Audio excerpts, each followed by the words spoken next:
नमस्कार, मैं कुलदीप सिंह, मुरादाबाद उजाला न्यूज़ से। हम आए हुए हैं खुशालपुर में।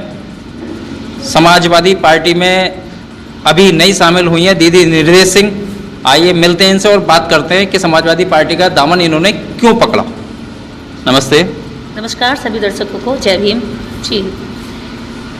समाजवादी पार्टी में आने का आपका मुख्य कारण क्या है? देखिए, समाजवादी पार्टी में आने का मुख्य कारण यही है कि उत्तर प्रदेश के अंदर यदि बीजेपी को रोकना है तो मुझे लगता है, या पूरे उत्तर प्रदेश के यदि समीकरण बताएं तो सारे छोटे छोटे दलों को जिस तरह से अभी समाजवादी पार्टी ने अपने साथ शामिल किया है, सम्मान दिया है, उनको बुलाया गया है, उससे उन्होंने ताकत इकट्ठा की है। और सभी जो ओबीसी की जातियां हैं, एससी की छोटी छोटी जातियां हैं, जिन्होंने संगठन बनाए हुए हैं या छोटे दल बनाए हुए हैं, सभी दलों को इकट्ठा करके उन्हें लग रहा है कि अगर लड़ना है और बीजेपी को सत्ता से हटाना है तो उसके लिए सभी लोगों को जोड़ना जरूरी है। ये वो अपनी तरफ से काम कर रहे हैं। इसी कड़ी में उन्होंने हमें भी संपर्क किया, हमें भी बुलाया। हालांकि पिछले बहुत समय से मैं पिछले 10 सालों से लगातार काम कर रही हूँ समाज में, इस वजह से मुझे जानते हैं सभी लोग, सभी पार्टियों के लोग जानते हैं। तो बुलाया गया, उन्होंने कहा कि देखिए, इस तरह से हम लोग अगर अलग अलग लड़ेंगे तो लगता है कि बीजेपी फिर से आ जाएगी, और बीजेपी फिर से आई तो मुझे लगता है कि लोकतंत्र का ये आखिरी चुनाव होगा। जिस तरह से उन्होंने संविधान की प्रतियां इस सरकार में जलाई गई, जिस तरह से इन्होंने संविधान की प्रतियां जलाई, उसी तरह से इन्होंने संविधान के अंदर दिए गए अधिकारों को दिन रात खत्म करने के लिए काम किया गया। और दूसरा, देश में जितना क्राइम हुआ है महिलाओं के ऊपर, उससे ज़्यादा अपराध पूरे उत्तर प्रदेश में हुआ है। तो ऊपर से यहाँ अपराधियों का संरक्षण किया गया है, अपराधियों को बचाया गया है। इस तरह से जब उत्तर प्रदेश की जनता त्रस्त है और बीजेपी को हटाना है तो उसके लिए मुझे लगता है कि इस वक्त पर सपा टक्कर दे सकती है, और सपा के साथ सभी लोगों को आकर के सरकार बनानी चाहिए। जो भी लोग संविधान और लोकतंत्र को बचाना चाहते हैं, मुझे लगता है कि इस वक्त उत्तर प्रदेश के अंदर खासकर सपा के साथ आना चाहिए। और मैं इसीलिए समाज के लिए, समाज को बीजेपी के अत्याचारों से बचाने के लिए समाजवादी पार्टी को हम लोग ज्वाइन किए हैं। राजनीति में कब से सक्रिय हैं आप? राजनीति में तो मैंने अभी 4 दिन पहले ही मेंबरशिप ली है सपा की। उससे पहले मैं न किसी पार्टी की मेंबर थी, ना कोई पदाधिकारी थी। मैं एक स्वतंत्र सामाजिक कार्यकर्ता थी। और राष्ट्रमाता सावित्रीबाई फुले महासभा एक संगठन है जिसको मैं इंटरनेशनल लेवल पर संबोधित करती थी, और नेशनल लेवल पर उसका गठन कर चुकी हूँ। समाज सेवा में काफ़ी समय से सक्रिय हैं आप, सोशल साइट्स पे देखते रहते हैं। समाज सेवा में मुख्य भूमिका क्या रहती थी आपकी? समाज सेवा में मुख्य भूमिका यही थी कि लोग अपने वोट की वैल्यू को समझें, क्योंकि बाबा साहब डॉक्टर अम्बेडकर ने भी कहा है कि सत्ता की चाबी जिसके हाथ में होगी वो अपने हिसाब से उसको, अगर सही हाथों में होगी तो देश सही दिशा में जाएगा, और अगर गलत हाथों में होगी तो गलत इस्तेमाल किया जाएगा। और मान्यवर कांशीराम साहब ने भी कहा है कि सभी तालों की चाबी सत्ता है। तो इसलिए सत्ता में भागीदारी करने के लिए हम लोगों ने हमेशा दलित, शोषित, वंचित, जो पीड़ित हैं और महिलाएं हैं, उन पर अत्याचार हुए हैं, उन कमजोरों को हमेशा यही बात कही है कि आप लोग पहले तो वोट की वैल्यू समझिए। दूसरा, आप अंधविश्वास से हटकर आप प्रैक्टिकल होइए, विज्ञान की ओर बढ़िए। अगर आप नशा कर रहे हैं, व्यसन कर रहे हैं, या किसी गलत ऐब में हैं, या कोई भी गलत कुरीतियों को ढो रहे हैं, उसको छोड़ करके उन बच्चों को पढ़ाइए, क्योंकि शिक्षा से बड़े बड़े परिवर्तन हो सकते हैं। और शिक्षित व्यक्ति ही सरकार से सवाल कर सकता है, शिक्षित नागरिक ही सरकार से अपने हक अधिकार की मांग कर सकता है। तो इसलिए हम लोगों का ज़्यादातर जो काम रहता था वो एजुकेशन पर, और प्लस सामाजिक जागरूकता, जिससे कि वो कुरीतियों से हटें और विज्ञान की ओर बढ़ें। तीसरा, वोट हमारा मेन रहता था कि आप अपने वोट की वैल्यू को समझिए। समाजवादी पार्टी में जैसे आप शामिल हुई हैं अभी, तो आपको वहाँ पे कोई पद मिला है? देखिए, हम लोगों को बुलाया गया है, अभी हम लोग जा कर के वहाँ उनसे मुलाकात करके आए हैं। पद और पोस्ट के लिए ना पहले मैंने कभी काम किया था और ना मेरी अब कोई इच्छा है। मेरा मकसद सिर्फ शोषित, पीड़ित और महिलाओं को सुरक्षा देना है, उनके हक अधिकारों की लड़ाई लड़ना है, और वो मैं हर जगह करती रहूँगी, चाहे मैं किसी पार्टी में हूँ या मैं किसी पार्टी में नहीं भी हूँ। जैसे कि अभी आपने कहा कि विधानसभा 2022 में सपा को विधानसभा में लाना, आप जुड़ी हैं समाजवादी पार्टी से, आपका दलितों के लिए क्या उद्देश्य रहेगा? देखिए, जो अभी तक करते आए हैं वही हमारा उद्देश्य आखिर तक रहेगा। मिशन आज, कल और आखिरी सांस तक फर्स्ट प्रायोरिटी पर रहेगा और मिशन यही है, शोषित, वंचित और महिलाओं की आवाज़ को मुखर होकर उठाना। और चाहे सत्ता कोई भी रही हो, अब तक का हमारा काम का रिकॉर्ड यही है कि हमने गलत के खिलाफ आवाज़ उठाई है। रही बात आज सत्ता में जाने की या किसी पार्टी को ज्वाइन करने की, तो हमने अभी पार्टी ज्वाइन करी है। किस पोस्ट पर किस जगह रखा जाएगा उसकी भी जल्दी हम लोग आप सबको खबर देंगे कि हम लोग किस उसमें रहेंगे, अभी बात चली है।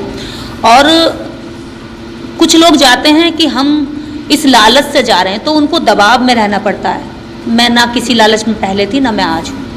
मैं सिर्फ निस्वार्थ भाव से काम करूँगी, जहाँ रहूँगी दहाड़ूंगी ऐसे, इसलिए। जैसे कि अभी आपने बताया कि बिना किसी पद के और बिना किसी लालच के मैं पार्टी में गई हूँ, तो जैसे कि पता है कि आप दलित समाज से हैं और दलित समाज की मुख्य पार्टी है बसपा।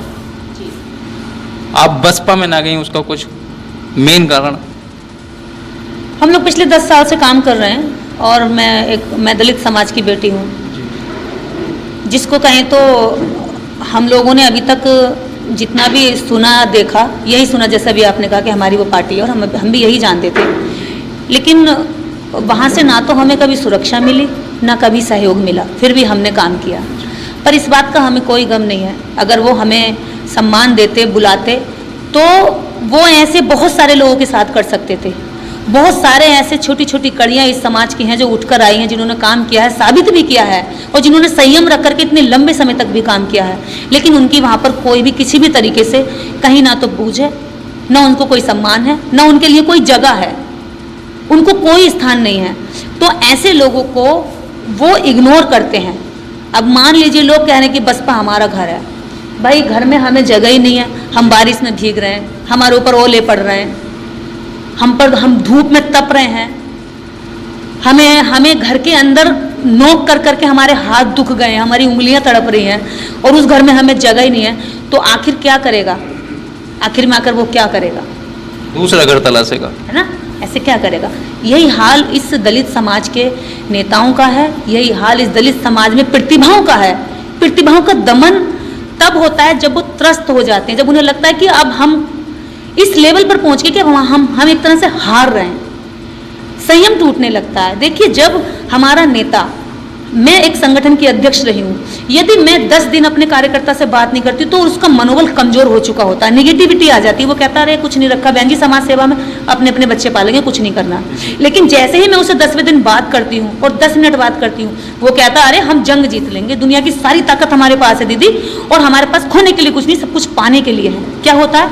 नेता से मिलकर बात करके कार्यकर्ता और छोटे लोगों के, जो छोटे कार्यकर्ता होते हैं, छोटे छोटे बीज उगकर आते हैं, उनमें हिम्मत आती है।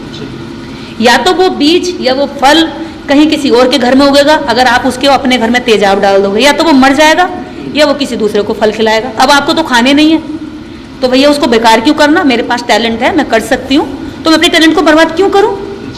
भाई, समाज की तो बात करनी है, मैं किसी भी जगह जाकर कर सकती हूँ। कम से कम मुझे सुरक्षा मिलेगी, संरक्षण मिलेगा। मेरे खिलाफ मुकदमे हैं, मैं उन मुकदमों को लड़ूं या मैं समाज का काम करूं, मेरी सुरक्षा कौन करेगा? आप बताइए। मैं घर से दिन रात बाहर रहती हूँ, सड़क पर रहती हूँ, इतने रेप के केस होते हैं। कल को कोई घटना है कि दीदी निर्देश सिंह के साथ ऐसा हो गया, आप फिर मोमबत्ती लेकर घूमते रहिए। यही होगा कि भैया बहुत अच्छी महिला थी, हमारी बहन थी, और हम फिर एक कैंडल लेकर घूम रहे हैं। ऐसा ही होगा ना? जब आज मेरे जैसी महिला सुरक्षित महसूस नहीं करती, मुझे लगता है कि मुझे संरक्षण की जरूरत है, तो सोचिए कि आम और महिलाओं से मैं कैसे कहूँ कि बहनों समाज में आओ काम करो। आपकी बहन को मैं कैसे कहूँगी? आप कहोगे बहन जी बाहर का माहौल सुरक्षित नहीं है, मैं अपनी बहन को नहीं भेजूंगा। दूसरी चीज ये कि मैं किसी के साथ भेजूंगा तो उसके साथ ये लांछन लगाएंगे, अरे उसके साथ घूम रही थी। तीसरी चीज ये, जो लेके घूमेगा वो भी उससे कुछ फायदा लेने की कोशिश करेगा। कितनी सारी चीजों को हम झेल करके यहाँ आए। 10 साल मैंने काम किया है, वरना अगर राजनीति का मुझे लालच होता तो मैं 10 साल मेहनत नहीं करती, मैं 6 महीना किसी विधानसभा किसी एरिया में काम करती, पूरे देश विदेश में भटक नहीं रही होती। जहाँ जहाँ समाज को मेरी जरूरत पड़ी मैं वहाँ वहाँ उपस्थित रही।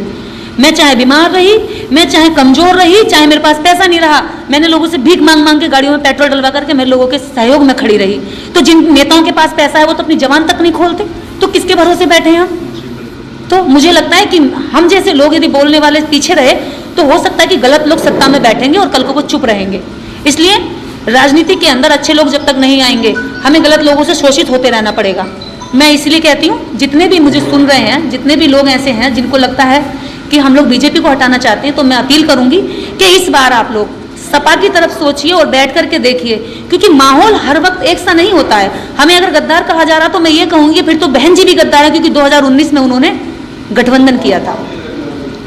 और गेस्ट हाउस काम, जिसकी वजह से हम दलित समाज के लोग सपा से सबसे ज्यादा नफरत करते थे 2019 में, उससे पहले बहन जी ने गेस्ट हाउस केस को वापस ले लिया था। जी बिल्कुल सही बात है। हमें बहुत आहत हुआ, अरे हम तो इनको दुश्मन मानते थे, इनसे क्यों लिया।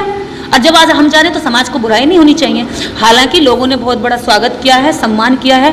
4 दिन से मेरे पास इतने फोन आ रहे हैं, इसी दलित समाज के लोगों के फोन आ रहे हैं, खुश हैं, क्योंकि उन्हें लग रहा है कि हम कहीं ना कहीं बिखर रहे हैं और बसपा को बीजेपी को रोकने के लिए सपा कहीं ना कहीं कामयाब दिखाई दे रही है। तो बहन जी ठीक है कि इस बार हम लोग ऐसा करने के लिए तैयार हैं। और मेरे साथ मेरे हजारों लाखों समर्थक हैं, मेरे साथ जितने भी लोग पहले खड़े थे, आज भी इतनी ही तादाद में लोग खड़े हैं और बहुत खुश हैं। मुझे लग रहा है कि पहले से ज़्यादा लोगों का रिगार्ड भी बढ़ गया है और लोगों के फ़ोन आने भी बढ़ गए हैं। तो मैं तो खुश हूँ, मेरा ये कदम बहुत अच्छी और एक पॉजिटिव सोच के साथ उठाया गया है। मुझे लगता है कि मैं इसमें सफल भी होंगी। हमारी शुभकामनाएं आपके साथ हैं। मुरादाबाद उजाला के माध्यम से जनता को कोई संदेश देना चाहेंगे? हाँ, और मैं एक संदेश भी देना चाहूँगी, जो मैं पहले भी एक बार अपने उस पर लिख चुकी हूँ, कि मुरादाबाद उजाला न्यूज जो ग्राउंड रिपोर्ट को उठाता है और जो सच्चाई को दिखाता है, मुझे लगता है कि ऐसे रिपोर्टरों, ऐसे चैनलों को प्रमोट करना चाहिए, सपोर्ट करना चाहिए। अगर हम ऐसे चैनलों को सपोर्ट नहीं कर सकते तो हमें गलत को गलत कहने का या हम ये कहने का भी हक खो देंगे कि भाई वहाँ गलत हो रहा है, गलत पत्रकार है, मीडिया हमारी नहीं है। जो मीडिया गरीबों की, शोषितों की, वंचितों की, सही मुद्दों की बात उठाती है, ऐसे लोगों का साथ देना चाहिए। और मैंने इस बार धनतेरस नहीं मनाई थी, लेकिन धनतेरस पर कुछ रिपोर्टरों को कुछ छोटा मोटा जो मेरी हैसियत थी, मैंने फाइनेंशियल सपोर्ट किया था। तो मुझे लगता है ये हमारी सबसे अच्छी धनतेरस है, क्योंकि हमारा धन हमारा सम्मान है, हमारा स्वाभिमान है, और इसको बचाने के लिए मुरादाबाद उजाला न्यूज जैसे और भी बहुत सारे न्यूज़ हैं जो ऐसा काम करते हैं। मैं इनको सबको धन्यवाद ज्ञापित करती हूँ पूरे समाज की ओर से। और दूसरी बात ये कहूँगी कि आप लोग करते रहिए, आप बहुत अच्छा काम कर रहे हैं। ये आपकी हिम्मत की बात है, क्योंकि दलाली खाकर तो बहुत सारे पत्रकार बने हुए हैं, लेकिन ईमानदारी के साथ कम रोटी खाकर, ऐसे सस्ते कपड़े पहनकर, एक दमदार माइक रखकर, मेहनती कलम रखकर यदि मुद्दों को उठाता है कोई पत्रकार, तो मेरी नज़र में वो किसी भी महान व्यक्ति से कम नहीं, क्योंकि ये लोकतंत्र का चौथा स्तंभ है। यदि ये करप्ट है तो पूरा देश करप्शन में जा सकता है, और आज वही हो रहा है। मीडिया हमें गलत परोसती है और हम गलत खाते जा रहे हैं। तो आप जैसे सच्चे पत्रकारों को मेरा सैल्यूट है, और मुरादाबाद उजाला न्यूज़ को मेरी शुभकामनाएं। दिन दूनी रात चौगुनी तरक्की करे, आवाज़ उठाता रहे। धन्यवाद मैम।